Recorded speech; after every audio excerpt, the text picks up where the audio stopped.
Hello, and welcome to Friends for Life, a podcast of the Lutheran Church Missouri Synod's Life Ministry. We're sharing the stories and insights of real people living out God's love for the people He's created. We hope you'll stick around and be our friends for life.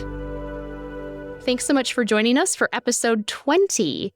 I'm your host, Steph, and today we're introducing a new series called The Floor is Yours, where we invite our guest to lead the conversation. Each installment of this series will feature someone with a unique perspective or experience with life issues. They essentially get the mic and take it away. Dr. Donna Harrison is our guest, and we are in for a treat. I have known Dr. Harrison, I believe, for about, 6 years now. I was pregnant with our first child at that point, and I met Dr. Harrison in Fort Wayne when I was working with Life Ministry. And so it's really fun to be coming kind of full circle in this way and getting to touch base with you again, Dr. Harrison. It's like in the 6 years since I have seen you, you have not aged one bit and you look beautiful. Dr. Harrison, would you please introduce yourself? Sure. I'm Dr. Donna Harrison. I'm a board-certified obstetrician gynecologist and have been a board-certified obstetrician gynecologist for about 35 years. I am currently the Chief Executive Officer of the American Association of Pro-Life Obstetricians and Gynecologists. We were the largest special interest group within the American College of Obstetrics and Gynecology until 2013, at which point the American College of Obstetrics and Gynecology discontinued that title. Since 2013, we have tripled our membership. We were about 2,000, and now we're around 7,000. Docs, OB-GYNs, mostly OB-GYNs across the country. We do have some emergency room docs and some family practice docs and midwives, all of whom work in reproductive health. And what we do is we make available to our membership and to anyone who needs it, the peer-reviewed literature about what abortion does to women. Because as OB-GYNs, we all know that abortion kills our second patient, the preborn child. But what most people don't know is that abortion is also very harmful for women. So I've been the executive director of AAPLOG since about 2013. Prior to that, I worked as a director of research and public policy. And my research interests include chemical abortion and how it works. And so I've lectured on that. I've given continuing medical education lectures. I've lectured on that actually across the world and have several publications talking about the effects of abortion on women, especially medical abortion. And thank you so much, Dr. Harrison, for joining us. If we may, because in this podcast, we are friends for life, may we call you Donna? Absolutely. Okay, thank you. So Donna, now the floor is yours. Thanks, Stephanie. It's so delightful to be here with you and with Tiffany.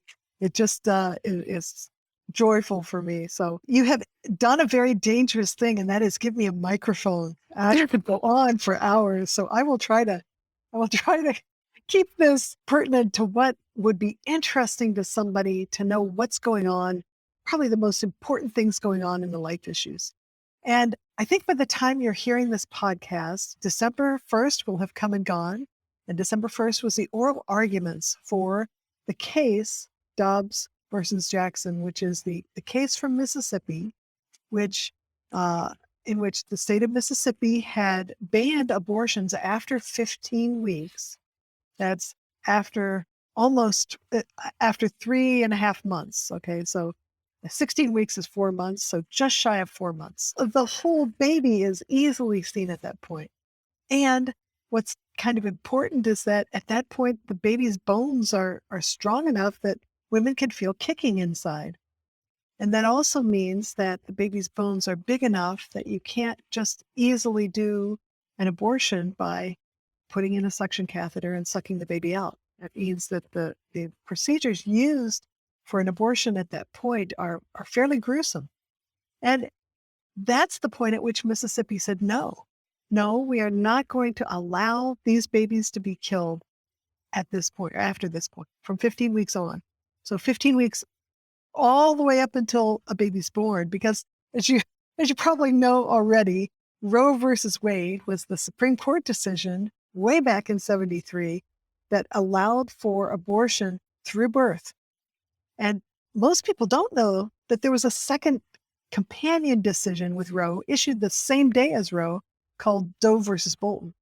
The Doe versus Bolton said that an abortion can be performed for health reasons. And health means any physical, psychological, social, emotional, or any other reason. So basically, it was a combination of Roe, but mostly Doe, that allowed for abortions to be done all the way up through birth. And this is the thing that has hindered reasonable discussion about this issue. When we talk about babies that can survive outside the womb, if we have to separate a mom and a baby because carrying the pregnancy threatens the mom's life, and it's up after a point where the baby can survive outside the womb, we do a C-section. It's 10 minutes. We can get that baby out and they can both live. But with an abortion, the purpose of an abortion is never to save a woman's life. The purpose of an abortion, as from the mouth of the abortionist, in other cases, like the partial birth abortion case before the Supreme Court, the purpose of an abortion is to guarantee that that baby is born dead. Okay? And that's the bottom line, gruesome truth of it. So at 22 weeks, babies who are born and given appropriate resuscitation have about a 5 to 10% chance of living. Now, 90% won't, but 10% will. So it's possible. And as technology improves, that gestational age where the baby can survive outside the mom is going to be lower and lower. In fact, in animals, they have what's called the biobag, where they have allowed a lamb to be taken through pregnancy in an artificial womb. So that time is coming. We know it's, and we also know that this point of surviving outside the womb has nothing to do with whether or not there's a human being inside. From the time of sperm-egg membrane fusion, that otherwise known as fertilization, from that point on, there is a unique human being who has one continuous existence through fetus and neonate and toddler and adolescent and adult and old person, one continuous existence unless somebody intervenes to take his or her life. So we know that there's really not a distinction as far as who's in the womb. What the distinction is are we going to extend personhood, the dignity of being one of the human race, which we all know that baby is? Are we going to extend that dignity and protection to that preborn child in the womb? That's really what's at issue. But with Dobbs, it's kind of all coming into focus because the Dobbs case says for the reasons of maternal health, that is for the mom's sake, we're not going to allow abortion after 15 weeks. Well, why would they do that? It's because abortions after 15 weeks are really dangerous for women. There's an increased rate of death. There's an increased rate of perforating the uterus, that is poking a baby's bone or an instrument through the uterus because it's big and soft. There's an increased rate of infection. There's an increased long-term risks for her, like preterm birth and subsequent pregnancies, because in order to get a baby out that's 15 weeks or greater, you have to really widely dilate her womb, the opening of her womb, and that causes damage because wombs aren't meant to be dilated at 15 weeks. So the next time she wants to have a baby, then her womb just may not hold that baby in. So there's an increased risk of very preterm birth. That's 22 to 26 weeks. How many studies have there been? You won't believe this. I mean, I couldn't make this stuff up. There's been 160 studies over 5 decades that have shown that women who have an abortion are at increased risk of preterm birth and subsequent pregnancies. Not only that, I mean, and it's something that I think every woman should know. Whether you're pro-life or pro-choice, we have an issue of informed consent, and women are not being told what abortion does to their body.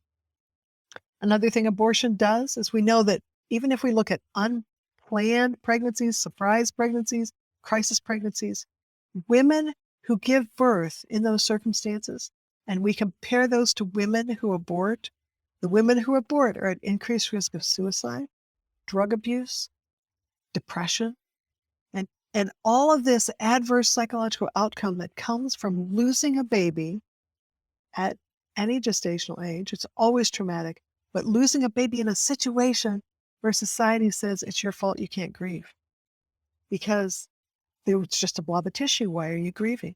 When in fact the woman knows. And if you ever want to really read and weep about something, there's studies that have been done looking at women in abortion clinics and noting how many of them actually rub their wombs and talk to their babies.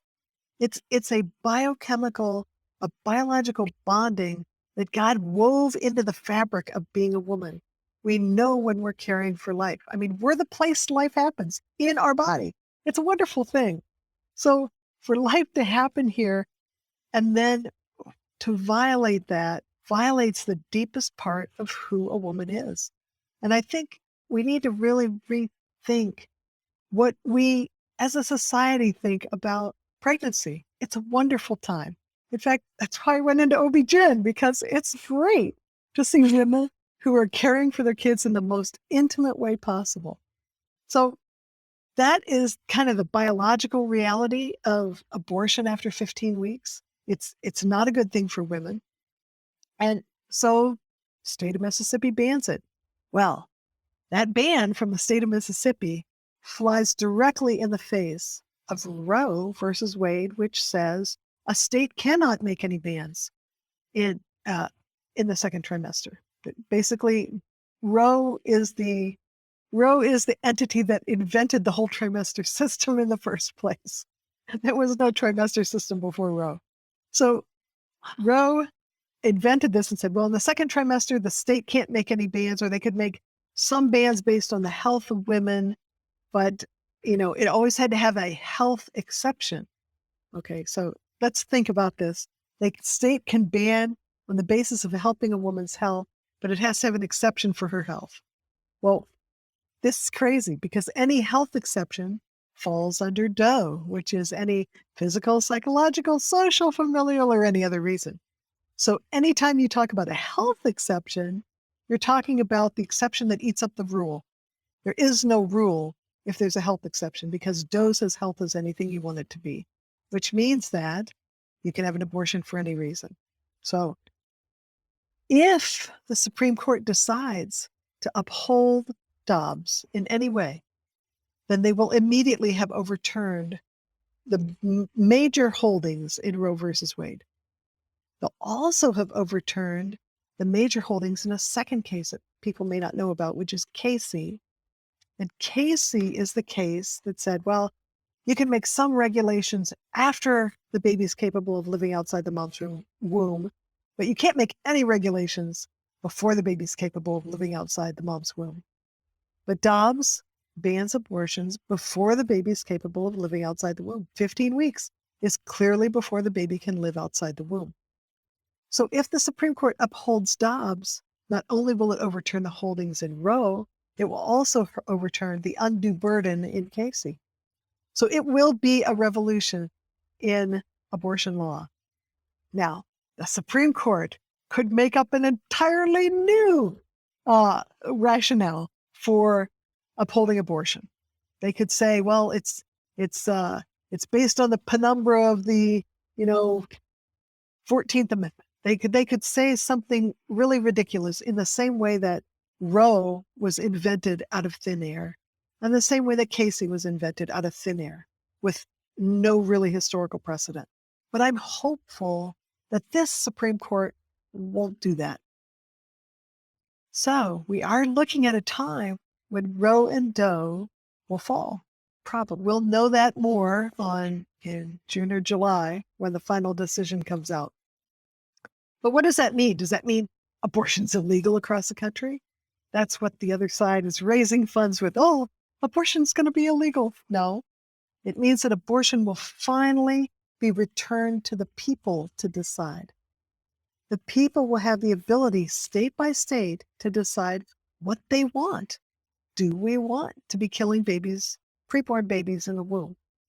Do we want that? Maybe we don't as a state. Maybe we care enough about women and about children that we're going to stop this.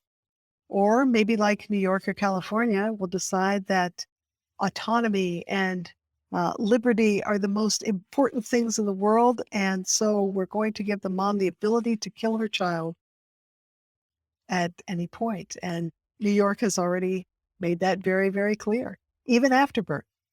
So it'll be an interesting time. It's not exactly what the pro-abortion forces would like you to believe. What Dobbs is really about is, can the people decide a contentious issue? And can they decide it on what's really scientifically accurate about the preborn child and best for the mom? So Now, I have a question, and I'm sorry if this is a dumb question, but this Dobbs v. Jackson is out of the state of Mississippi. yeah, But Mississippi isn't the only state who's put restrictions based on gestational age on abortion. And we have the more recent in our history of Texas with their particular abortion ban. And then I also remember when I lived in Missouri, when I worked in pregnancy centers across the street from abortion clinics in Missouri, we had a shorter amount of time for women to legally get abortions than did Illinois. So a lot of people crossed state lines when they were further along. So how is this case different in Mississippi? Or is this just the first one to make it to the Supreme Court in this way? Mississippi is the first case to make it to the Supreme Court in this way. In the past, what you've had is states who have banned a certain procedure called the partial birth abortion procedure, which you know was banned. And that's a procedure where the baby's body is delivered, the baby's head is still inside the mom's womb, and then the abortionist decompresses the head and kills the baby in the process. So that procedure was banned by the Supreme Court based on the brutality of the procedure. It's horrible. It's infanticide. It's infanticide, 6 inches away from birth. It's crazy. But we've not, and we've had other states try to ban the D&E procedure, which is where the baby's pulled apart piece by piece. That's brutal. But this is the first case to make it to the Supreme Court where a state, other than Texas, which sort of slipped in there somehow, the first case where the state has said, we're going to ban it 15 weeks or above. The Texas case is a little bit different in that it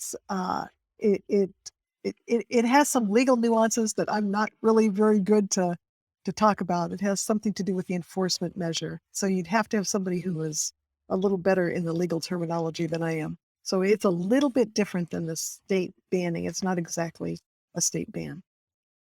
And it gets its name, Dobbs v. Jackson, from my understanding, Dobbs, who's the health officer of Mississippi at the time, and then Jackson, which is a women's health organization, Jackson Women's Health Organization in Mississippi. Is that correct? It's an abortion clinic. Yeah. Okay. So women's health is a euphemism in this case for abortion. So then you had mentioned in June or July is likely when the case would be decided. And how do you see that going just on a very practical level of if state by state gets to have the choice, what are the possible outcomes that you foresee, both maybe, of course, the positives, but then also some of the things that make that a little extra dicey as well? I mean, I can just foresee people, again, moving from state to New York or California to have their abortion procedure if they live in a current state where they can't. So how would that be helpful for our cause? Well, I think let's talk about the pro side of it. Yes. So I think what this will do is it will cause a real discussion in each state about what is abortion and why are we doing this? We don't need abortion. Women don't need abortion to have careers. I've been pregnant 9 times. I have 5 children. I don't need abortion to be a successful professional woman, as do most other successful professional women. So we don't need it for that reason. It's certainly not helping women. It has increased the risk, the rate of preterm birth across the country. There are millions of children who've been affected by preterm birth, being born prematurely, specifically as a result of their mom having an abortion. It's increased the rate of breast cancer in this country. And it's not all abortion and it's not all breast cancer. But what it is that in going from when a woman has never been pregnant and she becomes pregnant for the first time, her breast undergoes a rapid development. It's that breast tenderness we all know about and experience. And that is a rapid growth of breast tissue, but it's immature breast tissue. It's type 1 and 2 breast tissue. 99% of breast cancers arise from type 1 and 2 breast tissue. So it isn't until that breast tissue can make milk that it's permanently cancer resistant, because milk producing breast tissue never turns into cancer. So the most important factor in a woman's life for whether or not she's at high risk for cancer is how early did she have a term pregnancy? How early did she take that immature breast tissue and turn it into milk producing tissue? That's the biggest risk factor. So you can see if a woman aborts in her teen years and then delays childbearing until she's 30, she's got a whole bunch of immature breast tissue, immature cancer susceptible breast tissue, waiting for that second hit to turn into cancer. And so what we've seen is parallel to the increase in abortion in this country, we've had an increase in breast cancer rate. So these kinds of things, we as women don't need that. What we need is good medical care. We need excellent medical care, and we need excellent medical care for everybody, regardless of their income, regardless of their of any characteristic. We need excellent medical care, and that's what AAPLOG, my association. I'm part of the American Association of Pro-Life OBGYNs. I'm the executive director, and we're 7,000 OBGYNs across the country. We should be 46,000 OBGYNs across the country, because the studies have shown that 93% of OBGYNs do not do abortion. 93%. It's only 7% of OB-GYNs that do abortion. And a lot of the abortionists are not OB-GYNs. But as OB-GYNs, we know we've got 2 patients, and we take care of both patients. So what a woman needs is she needs excellent medical care. She doesn't need pressure to kill her baby. And unfortunately, in my experience and in talking with women who have aborted, most of them say they were free to make any choice they wanted as long as they aborted. Okay? They were pressure from parents, pressure from boyfriends, pressure from work, pressure from society in general. Why are we doing this to women? It is our privilege and honor to be the place where life happens for the next generation. It's a wonderful thing that we do. So we should be supported by society to bring in the next generation. We shouldn't have to fight tooth and nail for our children. It should be something that is welcomed in our society. And I think that's one of the things that having the ability to discuss this on a state-by-state basis will really help, because we'll start to think about these things as a people, think through them intelligently, and not just hide behind, politicizing this issue to the point where we've stopped thinking about what it's actually doing to women. Well, so then walk me through, Dr. Harrison, how does this case move through time? If it starts in December and, the time of this airing will be after that, what happens in between December and then, June, July, when this decision comes out? Well, as far as I understand, the great mystery behind the curtain is that the judges deliberate and they collect other evidence and they think about it and they talk about it, and then they announce it in June or July. So beyond that, you would have to have a lawyer tell you the intricacies of why it takes 6 months or 7 months for the Supreme Court to make a decision on what seems to me a pretty clear-cut, obvious case. And especially because most lawyers that I've talked to, even on the other side of the debate, pro-life, pro-choice lawyers, have admitted that Roe was created out of thin air. There's no legal precedent for Roe. There's no place in the Constitution that says a woman has a right to kill her preborn child. It's inconsistent with other laws that we have, like the homicide laws. If you shoot and kill a pregnant woman, then it's a double homicide because you've just killed her child too. So the law recognizes that there's a second child inside for purposes of homicide. They also recognize for purposes of inheritance. Children in the womb can inherit. So there's really, Roe is on a collision course with itself.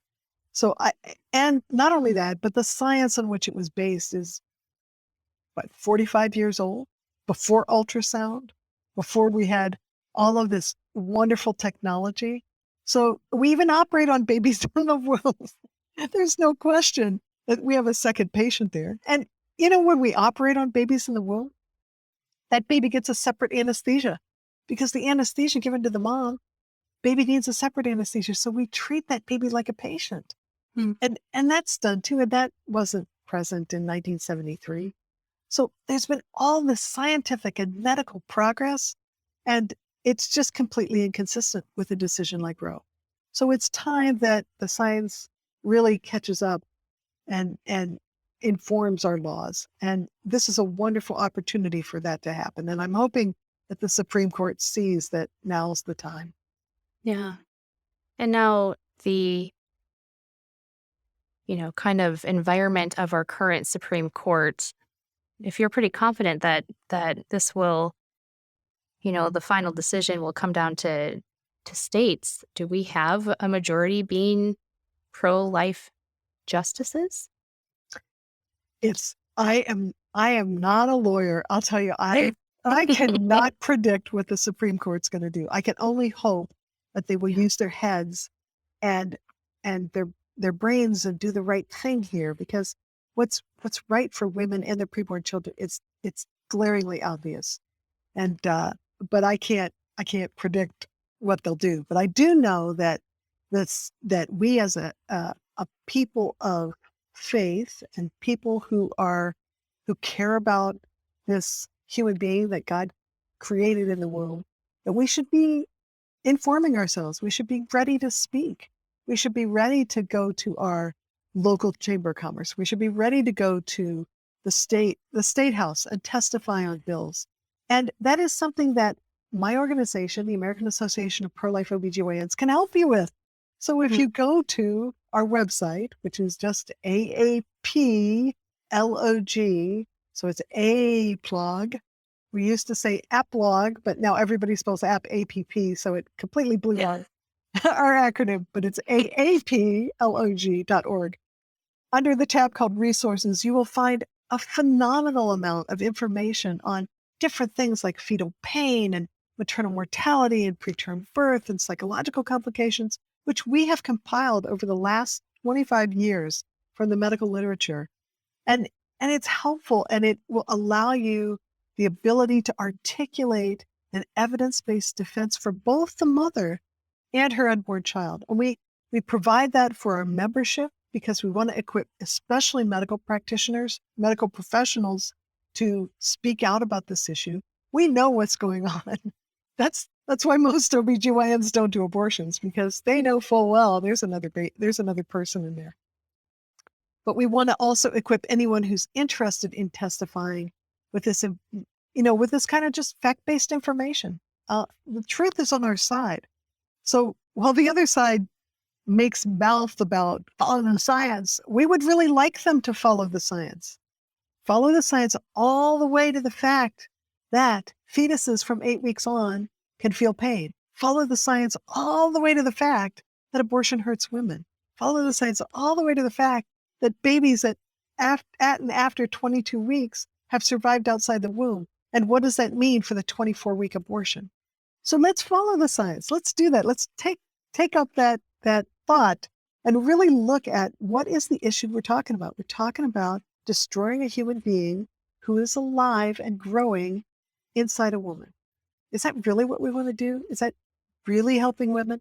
Let's talk about this. And I think it will be helpful and a breath of fresh air to have that conversation in each state. Yeah, I agree. And I think one of the charges we have as listeners hearing this from you is to keep this in prayer, to be praying for all lawmakers, both in our own state and then on a national level, especially the justices in the Supreme Court who will be hearing this case. And on a really fundamental level, I think we pray for wisdom for them and guidance to not only uphold the laws of our nation as it was founded, but also the laws of God and the created order. And so we can have permission as people of God to pray boldly before the Lord, knowing that He hears our prayers and, you know, judges and also has mercy on us. So that is something we can very actively be doing as we wait for June or July for that to come in. And now, Donna, you are a faithful member of a LCMS congregation in Michigan. How else do you see? We go to church at Pastor Richard Stuckwich's church in South Bend. So Okay. While I live in Michigan, I worship in Indiana. So it's a border thing. Okay. So to say, I read your bio and it stuck out to me that you live in Michigan because I am from Michigan. And so I thought that was just a hitting it out of the park kind of thing that you went to church in Michigan. Where are you from in Michigan? Traverse City, Michigan, real far up north. Cherry Festival. Oh, yes, that's right. That's right. A lot. We've been there a lot. So it's wonderful.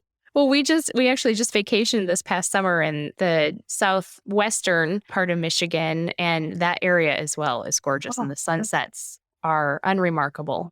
That's where I live, in the southwest Michigan. Yeah. Well, you are very blessed to be in God's country there too. But you attend church then in South Bend, Indiana, which really is just over the border there. So, how do you, as a church member, see this kind of thing through a biblical lens as well? And you mentioned a lot of following the science, and the science speaks for itself in the development of a child in the womb, and also the role of a mother and how she is affected by pregnancy, but then also abortion if that's what she chooses. So what's the biblical lens that we see all of this through, and how can we take action?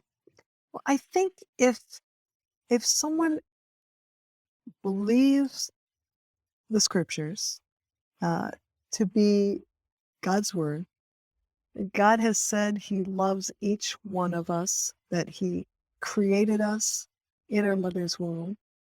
He didn't ensoul us at day 14. He created us. If we look at that, if we really believe that children are a gift from God, if we really believe that God instituted this wonderful thing called marriage to provide a solid, secure, emotionally secure place for both the husband and the wife and their children, then I think we need to look at what we're doing and look at what we're saying is okay. Is it really okay to have sex outside of marriage? Really? Is that scripturally upheld? I don't think so. And when you look at abortion stands on four legs. Okay? In this culture, the first leg that abortion stands on is, well, it's just a blob of tissue. But with ultrasound, nobody believes that anymore because it's no more a blob of tissue than I'm a blob of tissue. Now, sometimes I do feel like a blob of tissue at the end of the workday, but I'm no more a blob of tissue than that preborn child. So that's kind of fallen off, okay? The second leg is this lie that abortion is good for women, that we need abortion. And we don't. We don't need abortion. We don't need to have the thing that is most close and personal to our heart cut out because it's convenient for somebody else. The third problem, and you'll hear this so much right now in this debate, the third problem is we don't really want those kind of people reproducing, which is why abortion clinics are located predominantly in Black and Hispanic neighborhoods. Margaret Sanger was a eugenicist. She wanted to get rid of the Black population. And she made no bones about it. So the Planned Parenthood has carried on her legacy. She founded Planned Parenthood. It was first the American Eugenics Society, and then it became Planned Parenthood. So Planned Parenthood has not lost sight of Margaret Sanger's original intentions, and that is to reduce the population that they don't like. That's a problem because that's where the money comes for the abortion industry. And what you'll hear is horrific things like, well, these moms are just going to have more poor babies. What a horrendous thing to say about God's people. about the people that he created and he loved and that bear his image. I mean, just think about the horrendousness of that. And then the fourth problem, the fourth leg, and this is where the church is going to have to stand up. The fourth leg is, if he can walk away, I can walk away. So sex, unfortunately, for many men is a 5-minute commitment. And for a woman, it's a 20-year commitment. So until we turn the hearts of the fathers toward their children, then I think we're going to have a problem. And the only organization that can do that is the church. Because certainly my organization, the American Association of Pro-Life OBGYNs, we're non-sectarian. We take people of any faith who stand for the science, to stand for excellent medical care for both of our patients, both the mother and her preborn child. So we can't really address that issue. That issue of he can walk away, I can walk away, that's a catechesis issue. And I want to tell you some really sad statistics. For women that go to church once a week or less, women that go to church once a week are no different than the general population in their abortion rate. Okay, so yeah, that's real sobering. So Once a week. So most people on Sunday. Okay, on so Sunday. If you look at women who go to church on Sunday, Mm-hmm. and you compare just once a week, not twice a week. Yeah, no midweek catechesis. Okay. Okay, I see. Once a week on Sunday, and you compare the abortion rate in that group with the abortion rate in the general population. There's no difference. So the only difference is in people that attend more than once a week. Now, why is that? If we really believe what we say we believe about God being our creator and about each human being, every human being bearing his image, there should be a difference. Okay. So I think that's something that the church needs to think about. And there's something else the church needs to think about too. If you look at statistics for when women make the decision to abort, they usually make the decision to abort within 48 hours of getting a positive pregnancy test. And they carry out that decision within a week. In that week, she may attend church once. Who's she going to talk to? Who is she going to talk to? Is she going to talk to the pastor who's really, really busy and maybe not? And, that's a problem. We need to identify in each of our churches, we need to publicly identify some older female who's respected, who can keep her mouth shut, who isn't a gossip, and who can give these girls good counsel. And that needs to be known in the church. Hey, if you have a problem, Mary Smith is the one to talk to. She knows how to keep her mouth shut. She's godly. I mean, it is a wonderful role for a deaconess, but it's got to be someone that these girls can trust and someone who can give good counsel.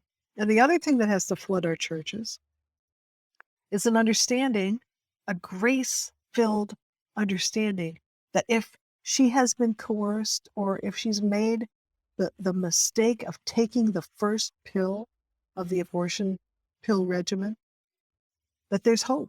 If she gets to a doctor who will give her progesterone, she can help the chances that baby will survive. It's not 100%, but it'll take the chances of that baby surviving from 25% to 68%.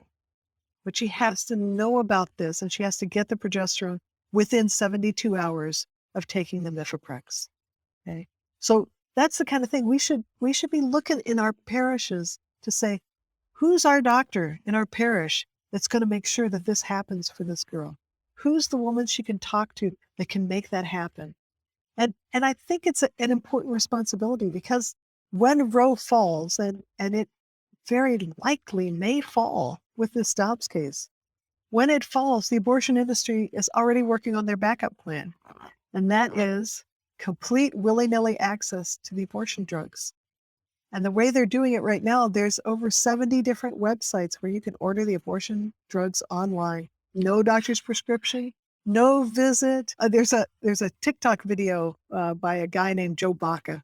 I don't know Joe Baca, but he talks about, he shows this pill and he says, these are the drugs that I bought online. Nobody asked my age, my sex, my date of pregnancy, and I bought it with a gift card. And he is typifying the problem, which is the abortion industry is so entrenched in reducing the population that they are willing to sacrifice women's lives because these women have no medical care when they get this online.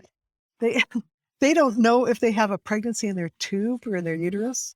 Okay, you take the abortion pill when you have a pregnancy in your tube and you start bleeding and cramping, which is a sign of a rupturing ectopic pregnancy.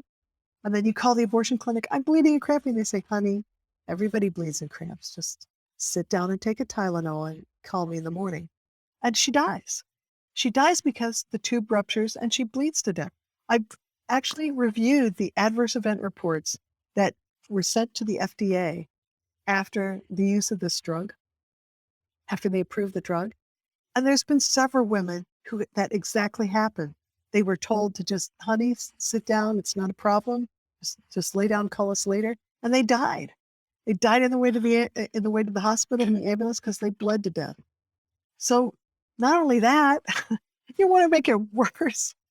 Women who take this drug and they're further along than they think they are, if they're past 13 weeks, they have a 30 to 40% chance, 1 out of 3 or more, that they will have to have emergency surgery to stop the hemorrhaging. Wow. But the abortion industry doesn't care. They don't care how high the pile of dead bodies is, so long as they profit from abortion. And you have to know, Planned Parenthood is the one who was given the rights to manufacture and distribute this drug. They created a shell company, Danco, but the rights to manufacture and distribute, i.e. the money that comes in, flows right back into the abortion industry. So this is not about caring about women. Abortion is about abusing women, and it's about population control. And I think we have to wake up and look at that, because as people of faith, we say every human being bears the image of God. We don't want anybody to be killed.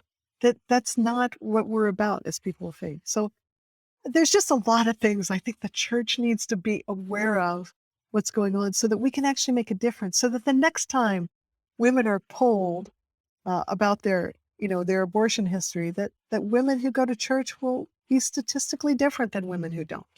That we know within the body of Christ, we care for our own. And caring for our own includes that preborn child in the womb. It includes our aging family members. We care for our own. And isn't that the hallmark of Christianity? They'll know us by our love. Mm-hmm. So we need to be known by our love, which is big enough love to embrace preborn children. And I would love to see the LCMS, really, really bring that into fruition in their congregations. Yes. Yes. Amen. Let it be so. And even so, we lament the devastatingly large amount of life that has been lost since Roe to abortion. And 62 million. 62 million human beings. And that's what's documented.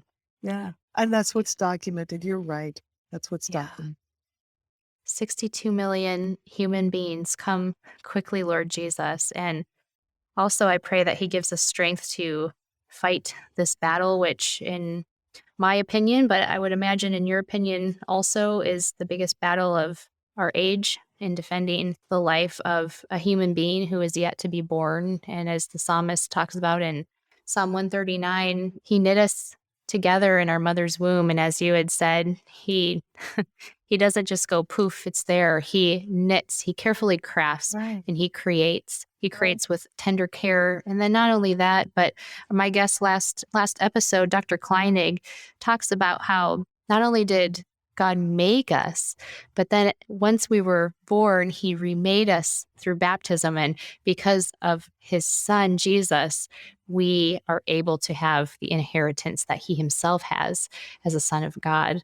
And we rely on, of course, the work of the Holy Spirit as well to to care for our current neighbors and to care for our own bodies, and the fellowship of believers too, to be in support of young moms who find themselves in these situations where they have an unplanned pregnancy or a surprise pregnancy. And we also, as a church, come ready with forgiveness to deliver these women who have, like you had said, made the mistake of having an abortion already, that Christ's forgiveness is for them as well. And that's really important because all of us have made mistakes. We've all done things. And the beautiful promise of the gospel is that we are remade, that he remakes us. Mm-hmm. And I think it's not just the women. Think about the men. Think about the guys who thought sex was just a really fun thing to do on the weekend, and then their first child is killed. Okay, there's something very bitter in knowing that you took something so beautiful and so sacred, and you were part of the loss. You were part of not caring, not doing the God-given thing that you could have and should have done, and that also needs forgiveness, and it needs embracing. But I think the church really needs to do better with prevention. We need to do better with our attitude toward marriage itself. I mean, God instituted marriage for a really good reason, for us and for our children. And that is not supposed to be taken lightly. And the one flesh union, it happens. I mean, whether you get married or not, you become one flesh when you have intercourse. And it's not just when you conceive. It turns out that there are cells from the men, from the person you have sex with, which actually reside in your body, stem cells. It's called microchimerism. And so the one flesh union's real. And that one flesh union should be reserved for a promise of lifelong faithfulness. And that needs to be expected from our kids. I'm not saying they won't mess up every once in a while, okay? But the expectation should be, this is what sex is about, and this is why it's about, and this is what it means to offer your body as a living sacrifice. And this is what it means to flee sexual immorality. And to really talk about what Scripture says a whole lot about sexual faithfulness and about sexual immorality. And this is part of being a Christian. Yeah, so Christianity isn't for wimps, okay? So we exercise self-control, yeah. So marriage is a good thing, yeah. And I see this happening in two different ways. One, there is, I have seen patients of mine, parents of patients, who have had the expectation that their daughter isn't going to get married until she's through college, through grad school, and has established herself in a career. That makes her about 38 to 40. Okay. Yeah. So she's got a boyfriend whom she loves, and he loves her, and they're supposed to be sexually abstinent for 22 years. I don't think so. Okay. So we set up this cultural expectation that makes it impossible for a couple who God has brought together to be sexually faithful. When what the parents could have done is said, yeah, get married. We'll help you through grad school. We'll help you through, I mean, there's a way in which we need to examine our attitude toward marriage and children, which has unfortunately copied a lot of the attitude in society. And I'll give you an example from my own life. I've been pregnant 9 times. I've had 5 children. Well, actually 6. I've got 4 in heaven. But during those times, the first baby was celebrated. Oh, yeah, great. Donna, I'm so glad you're pregnant. Second baby is like, oh, glad you're pregnant. The third baby is like, don't you know how to stop that? And I got so tired of it. I finally said, yeah, you want me to tell you about it? want me to tell you how I got pregnant? Because the attitude toward family is so negative, and it's negative in our churches. And I think we really need to do some introspection about what we believe about the gift of God. Every human being is a gift. Why would we say no to a gift from God? And why would we look funny at the person who's having 3 or 4 children when they're receiving joyfully the gifts that God's given them. You know, we should be rejoicing with them because we need each other and we need these children that God has created and put in our life. We need them, and we need to be a church that is known for its love of every person that God brings into a relationship with us as a neighbor.